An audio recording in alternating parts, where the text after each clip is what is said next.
Well, hello everybody, welcome back to episode 37 of my Let's Play. I'm IVATOPIA, this is Let's Play of Torment Tides of, I can never say the last name right, Numenera. How do you say it? Okay.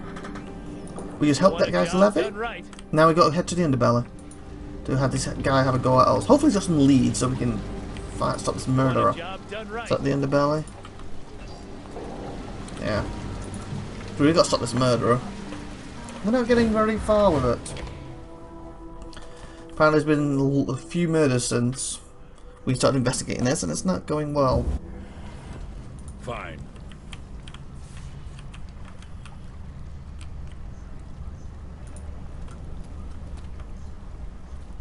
Didn't we check down here before?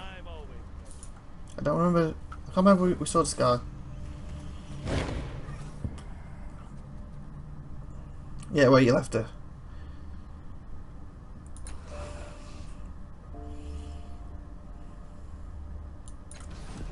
Yes. Because we can't talk to him. I said if we could talk to him, it'd probably be quite good.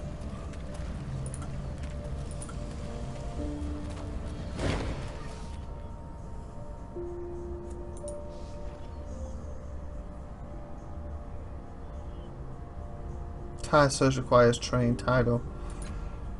Yeah, so he's the key. I need to know how to speak that.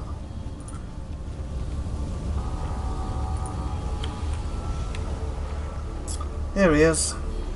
Sure. Like, go get screamed at.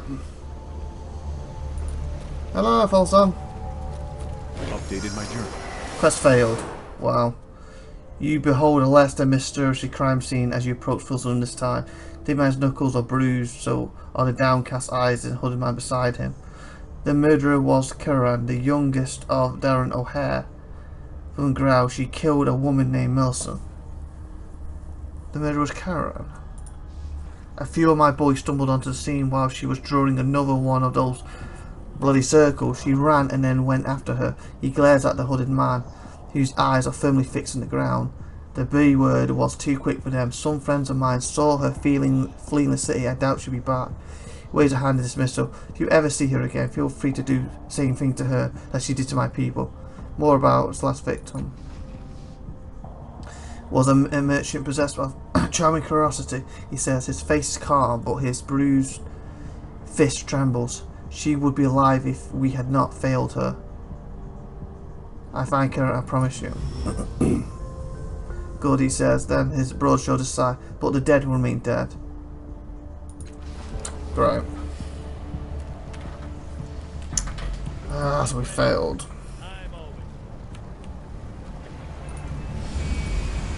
That's disappointing.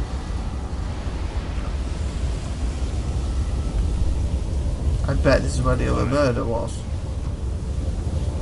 There's no one here. On it. Flayed hand lies at the centre of the pool. Yeah, there's another thing. Ranged stump points directly at the crimson circle painted on the nearby wall. Spec the hand in the pool of blood. Small hand lies open, palm facing the ceiling. Knife has mangled the fingertips. Set the flat hand again, examine the bloody circle. It's immediately clear that the dash and bleeding pinpricks decorating the circle are not random. This is a symbol drawn with careful intent. Unfortunately, it means nothing to you. Surrender to the memory, no further matter how much it hurts. You can look away from the circle, memory bulges painfully through your thoughts, and the memory isn't yours. Fresh blood streams over the circle, yanking you through the hollow at its centre into the world beyond. A strip of blistered land calls. Through a void as black as a gaping mouth, the air is thick, foul and textured with the slickness of maggots. Noise just slams into you, filling your head, infecting your thoughts. Ready to become even You more shove heroic. it hurt me. You shove the heroic memory away from you, slamming your mind shut like a door and swallowing the knot of nausea in your throat. After seeing that world, the bloody pool at your feet seems almost mundane. Wow. She got away with it. Hopefully we'll find her at some point. Okay. Yes. Oh, I didn't mean to go in there, crud. I was going to bring my map and see what it was in here. Where have I gone into? Oh, the guys who ate me. Yeah. I don't like them. they literally ate me alive. Okay, we're leaving slowly. Yes. Bye, you lot. No need to feed on me today.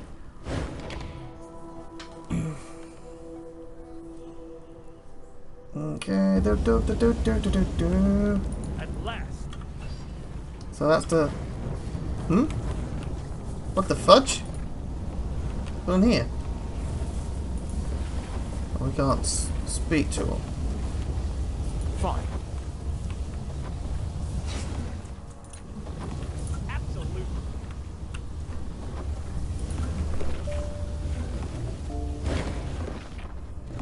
This massive creature looms over you, a scent like lightning underground cavern washes over you, and it reminds you of nothing so much as curiosity. It chitters and rumbles, waving its large claws through a expansive dance. Something about these smells, sound, gestures seem familiar, an eagle inch to the back of your mind. At least you remember the taxonomy now. This is Stinches, a huge burrowing insect. Points to itself and says, "Chica," follows with another stream of high-pitched noise. I don't know this. You almost have the sense of the language, the structure, the feel, the sound, and the scent. The itch in your mind intensifies. You can feel the memory of the Stitches language waiting to reveal itself. You dig under the city, right? Can you take me someplace? What can you tell me about this place? Can you tell me about it? Over the scent of the warm gravel, the Stitches clicks and whistles. You understand the words yes and shins. Okay, so I'm learning language a little bit. Heard that changing guard has a sanctuary underneath the city. Can you take me there? Can you bring me to the late cliff's edge? What do Stitches use shins for? You understand the words yes and shins. It points to various items on your belt and person, and you think it's telling you that the Stitch buy items from a human. Okay, I have heard of changing guard sanctuary. The creature listens carefully to you and then slowly rotates its whole body. It hands its front of it. Shitting odor is that of internal organs slowly liquefied, a bright and pungent odor. No, it croaks, not humans. Alright then, I can ask some more questions. Why not? It considers how to word the phrase, and its eyes are a limpid green in the dim light of the cavern. Trust humans, no egg thieves. Make fish head, grub, go away, maybe talk. Scent of trapped and stale water reaches your nose. It reminds you of a dangerous situation. I would like to go to change the God's sanctuary. Can you bring me to the ledge edge? The cliff's edge. Well, that's where them eggs are. Let's try that one. Over the scent of the warm gravel, the Stitcher clicks and whistles. You understand? Yes, and pay. No, let me... Okay, let's see. We go. Let's see it's where I think it is. If it's just back at the top, that's just a waste of money. I think it's where them eggs are at the side.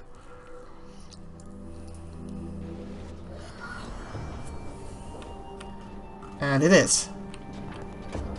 But I thought eggs were here. Okay. Oh, this is the egg thing. I think there used to be eggs there, didn't there? A faint drowning sound resolves in a rhythmic churning hum as approach the strange machine. Examine the device. Opening lining with metallic wire mesh dominates the front of the device, and through it you catch the faintest glimpse of swirling liquid.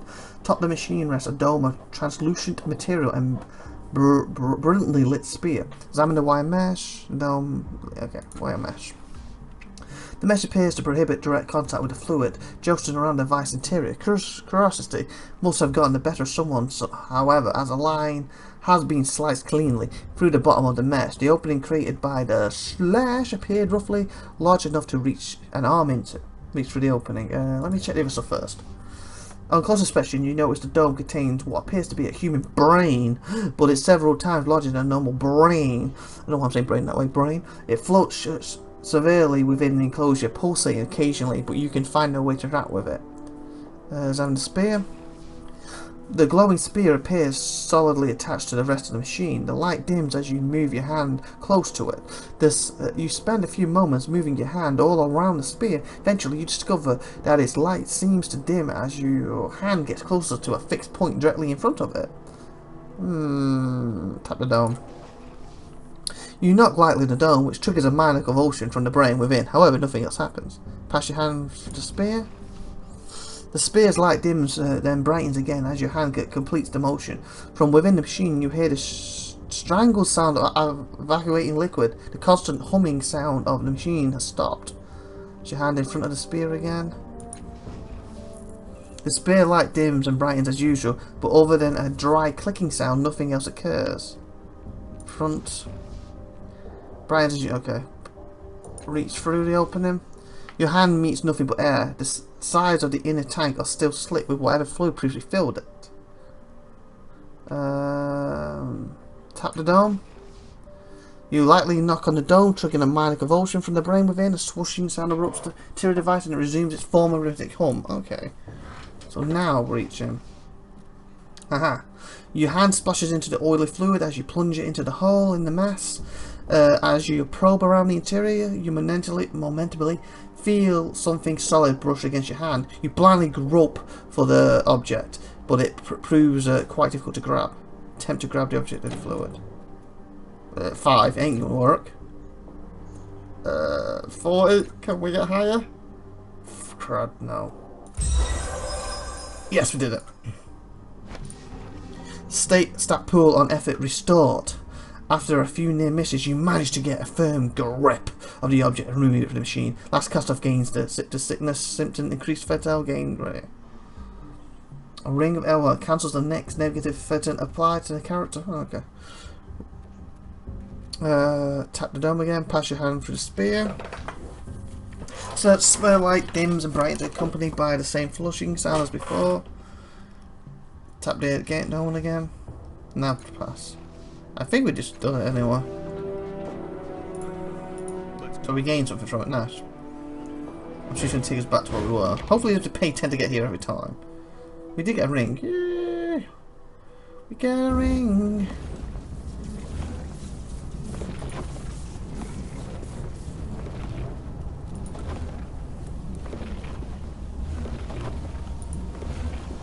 This tunnel is blocked by debris, but it's loose enough that a boring creature could easily push its way through.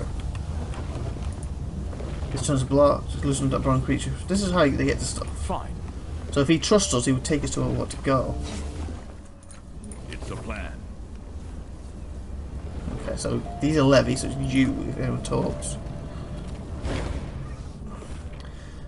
This violet-skinned visitant paces back and forth before the cavern's opening. It wears fine cloths, and that server was an accurate to the what? What served to equate the tall thin crest on his head, or whatever that word means. A symbol has been painted on the crest, mirroring the insignia, marked on its chest. Its clothes are finely tailored, and well made. The name of the creature's race crawls to your mind. It's a Valerian. This one has temporarily chosen to be a female. Her bulbous eyes flash quickly around her surroundings before focusing directly on you. You pardon? Her voice is high and fluttering. This place isn't safe. Do you want something of me? I was wondering what you're doing here. This cave isn't safe. Who are you? What are you doing here? I am conducting a diplomatic navigation on behalf of the city. Unfortunately, I am not dealing with a reasonable species. Your crest flutters under him. I made no progress at all. Days wasted in this miserable tunnel, and I have nothing to show for it. Maybe I can help you. Yeah, teach me the language, and I could. You carry yourself with poise and confidence. I've learned to be the judge of such things. She puffs up her crest. Perhaps you would be a skilled navigator, but that isn't what I need. The circumstances call for a new tactic. If you truly think you can help, let's put to the test. She waves off the Levin to flank her. The gestures are short and choppy, sharp and irritating. It's these damnable snitches, she says. I speak to them. I offer current negation and threaten. Yet they persist in their digging, and every day another house on the cliffs above slips into the sea. If their digging does not cease, the city itself may crumble. So here's my request. Find a way into their deepest tunnels, remove their precious eggs, and return them to me. These hostages to their future shall show the future of the city, but that's why they won't take me down there. I trust you, discretion. Between the two of us, she whispers, the amount of energy a single stitch egg generates is remarkably high. Profit hides within each. Bring me all of their eggs and I will split the proceeds with you. She pauses. You can navigate a lasting settlement that does not require such drastic measures. You may also pursue that method, but I have been trying for days with no success. I think I can help you. Making a note. Good. We need to stop the stitches before they bring down the entire substructure of the city. She pauses and lowers her voice. If you manage to infiltrate their lair, be sure to acquire all their eggs. I suspect they will have multiple clusters, and we'll need them all if we want to navigate from a position of strength. She hands you a scythe ball with a blinking device side. Once you're in the layer, activate this and it will show you all the tunnels, the eggs clusters and the stitches themselves. Better to know what you face before you charge ahead. I like to ask some questions before I go. How can I reach the layer? Remember that. If I knew, I would go there myself. The stitches are quick to dispense intruders, dispatch. And I doubt they would take humans or Valentin there of their own accord. Perhaps a construction of some sort or a digging machine, but I know little of fabrication and manufacturing, so I will leave that for you to explore. I'm still looking for a way into the stitches. Any other ideas? Can you tell me about yourself? I am Pili, or Pala, how you say your name. I'm agent of the slave families. They have entrusted me to deal with the stitches. We are losing far too many homes and citizens because of their digging. I mean to execute those orders faithfully. With your help, I hope you seem trustworthy. I'm looking for a pale woman named Marika. She assesses you carefully for a moment and then nods. You speak of the White Death, do you not? The assassin Marika. I have heard of her. It is whispered among the servants of the slave family. She performs occasional excision for our employees. I tell you this because you seem a person of note. She adds. I know nothing more though. My apologies. What can you tell me about the stitches? Filthy animals, scurrying insects. You can say if they're even sentient. Who can say if they're even sentient? Well, the fact he took money for me to take me somewhere, I think they are. First and foremost, they dig. And they care nothing for the homes they disbalance or the lives they are lost when our buildings collapse. They do not speak the truth reliably. We cannot know if they understand the damage they cause. She frowned. Though I expect they do. Ask me a question. Perhaps we shall find a way to deal with these monsters. Communicate with them. Her crest flutters as she hisses in irritation. I have not the faintest idea. I do not even know if they fully understand the truth. Perhaps the one that points at itself and chitters can help. I call it Chickit. It can mutter a handful of words and perform some sign language. I have tried to navigate with it, but I have gotten nowhere. Okay, farewell. Let me save her. Over that one. Ooh, over right. And before we end the episode, if there's anything extra to say to him quick. God, you're silent and begins to paramount. The scent of the tunnels are up here. As usual, chittering makes no sense to you. It makes to choke out a few words. What do you want? Hey, I've come to ask you to stop digging underneath the city. Can you take me someplace? Can you tell me about this place? What do you think of Peran? Seems discombobulated for a moment. Who?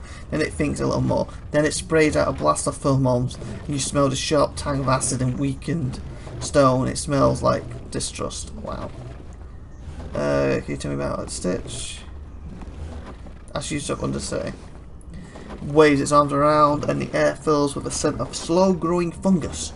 You think it says why, more incomprehensible chittering follows. Then it speaks slowly and carefully. Not learn or speech, not work us. No, not now, we dig. So basically I need to learn the speech. So how do I do that? I guess it's something I'm going to have to look up next time. So like, subscribe and all that good stuff. And tune in next time. This is IVATOPIA. Bye for now everyone. And have a great day. Bye.